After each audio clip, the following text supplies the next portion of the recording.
This Indian startup wants to cut your travel time from Bengaluru Airport to the city to less than 20 minutes. The startup I'm talking about here is Sarla Aviation, and they aim to achieve this by using electric flying taxis. Welcome to our weekly Indian startup news show here at Backstage with Millionaires. I'm Caleb Friesen, your host, and now let's talk about Sarla Aviation's flying taxi prototype, Shunya. They unveiled this at the Bharat Mobility Expo 2025, and Sarla Aviation's electric air taxi is designed to carry 6 passengers, including the pilot, with a payload capacity of 680 kilograms. Their batteries are twice as energy dense as those in electric cars and scooters and can charge from 10 to 90% in just 25 minutes, and the company is also working on patenting this fast charging technology, and this air taxi will have a range of 165 kilometers and a top speed of 250 kilometers per hour. And Sarla Aviation wants these trips to be as affordable as riding a premium taxi. They've already signed an MOU with Bengaluru Airport to set up the infrastructure needed for this service, and once their air taxis are operational, they will cut travel time from Bengaluru Airport to Electronic City from 1.5 hours to just 20 minutes, all at the cost similar to booking a premium cab through Uber. And according to their team, passengers will be able to book their air taxi through an app operating on an on-demand model similar to ride-hailing services like Uber. However, their service isn't expected to launch until 2028. That's a long way off. And once this model is successful in Bengaluru, they'll be expanding it to other cities like Mumbai, Pune, and Delhi. All 3 of Sarla Aviation's founders have already worked with companies that have built electric flying taxis, but they're not alone in this race. The E-Plane company, a competitor, recently received type certification from India's Directorate General of Civil Aviation for their flying taxi, and they aim to launch their services as early as 2026, which could make them the first Indian private company to do so. All right, next up in the news, Perplexity CEO Aravind Srinivas called Nandan Nilekani awesome, but wrong when it comes to AI. India is facing an important choice in artificial intelligence with 2 big names offering very different ideas. Nandan Nilekani thinks that India should focus on using existing AI models and fine-tuning them for India's unique needs, like making more information available in India's many languages. But Aravind Srinivas, well, he says that that's not enough. He believes that India should aim higher and also build its own advanced AI models to compete on the global stage. Now, Nandan's idea here is that AI technology is going to get cheaper, it's going to get more accessible, and so instead of reinventing the wheel, he says that India should use these tools to solve local problems, like making AI better at working with Indic languages. If a farmer in a village in UP can speak in Hindi to the computer, and the computer can go and get some information on planting techniques to him and tell him in real time back, suddenly we have made the world's knowledge accessible to that farmer in his or her language. But Aravind disagrees. He thinks that India has what it takes to create world-class AI systems, just like ISRO showed the world what India can do in space. And he pointed to a Chinese company, DeepSeek, that built an open-source model beating OpenAI's O1 model, all at just 10% of the cost. And so for Aravind, this proves that with the right amount of effort, India could do the same thing. It could replicate what companies like DeepSeek are doing. And he's actually willing to put his money behind this vision. Aravind has promised $1 million and 5 hours of his time each week to any team dedicated to building an open source AI model under an MIT license, and he's not stopping there. If someone beats DeepSeek's benchmarks, he'll add another $10 million. And this brings us to the big question. Should India focus on improving existing AI models for local use, or should we go all in and try to create our own groundbreaking AI systems? What do you guys think? What's your take? All right, next up in the news, Zomato shares have dropped 11% on Tuesday after the company reported a 67% decline in net profits for Q3 of FY25 compared to their previous quarter, Q2 of FY25.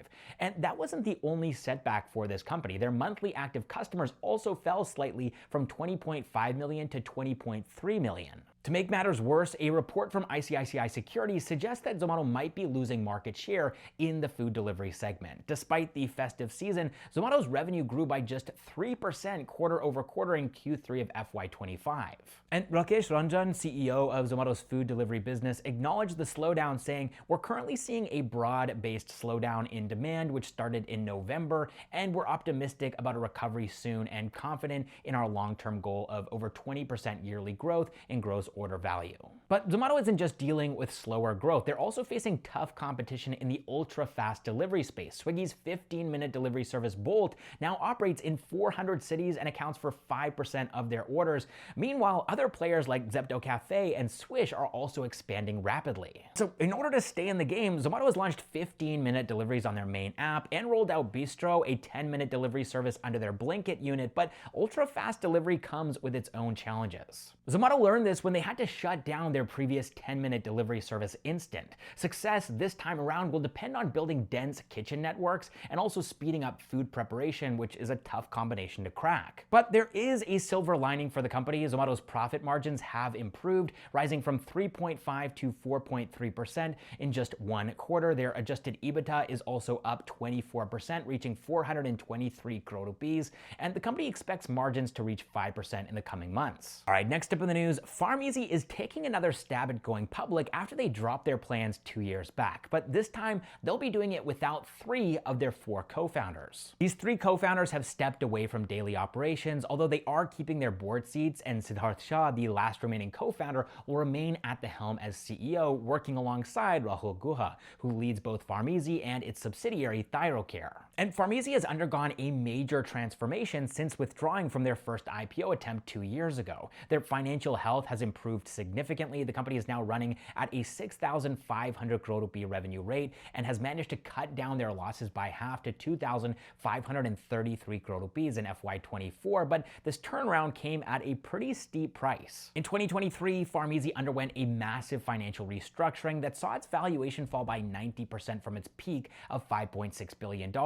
And while PharmEasy's focus on reducing cash burn has strengthened its finances, it has also opened doors for competitors. Tata's 1mg and Apollo 24/7 have gained market share, while Flipkart has launched quick medicine delivery in parts of Bengaluru, and so PharmEasy has adapted by partnering with Swiggy Instamart for medicine deliveries. All right, now let's dive into some quick startup news updates here. First of all, Ola Electric has started production of their Roadster electric motorcycles, and according to the company, they will start delivering Roadster X to their customers as early as the end of January 2025 or the beginning of February 2025.